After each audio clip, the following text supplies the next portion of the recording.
When you want to flip a stitch from left to right or top to bottom, we have mirror image options right here on the Pfaff Ambition 620.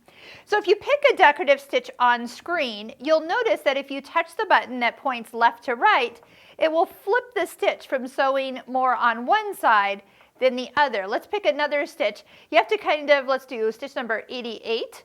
All right, so this is going to stitch this way, and then if you flip it, it's going to go that way. Now this one won't show any difference because when you flip it end to end, it is a symmetrical stitch. But for some of your stitches, that will actually change, and you can actually have 4 different ways the stitch will actually flip.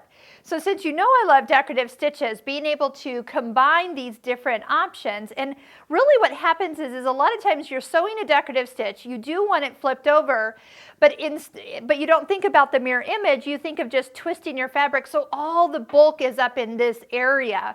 And that's what the mirror image does, is eliminates you from having to stick gigantic amounts of fabric through the machine. What you can do is keep the bulk to the left of the machine as you normally should, and then you just let the stitch be flip-flopped so it will follow along the right direction without that extra work from in here. So, and you can also combine items that are going to be in the memory, one way, one the other, for other choices and looks. So here's an example of what that would look like. Scroll over till you open up the sequencing area of the machine, and let's just take stitch number 101.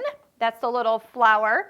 And I like this one because you'll notice it actually starts and stops in the center part of the stitching area.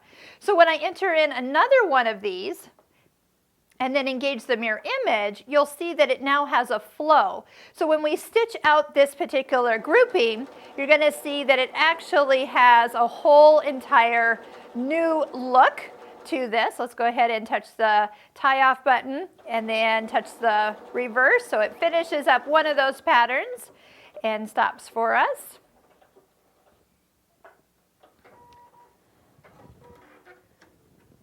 But now instead of just a row of stitches like we had before, we have one regular and then one mirror image, and then we just let it repeat.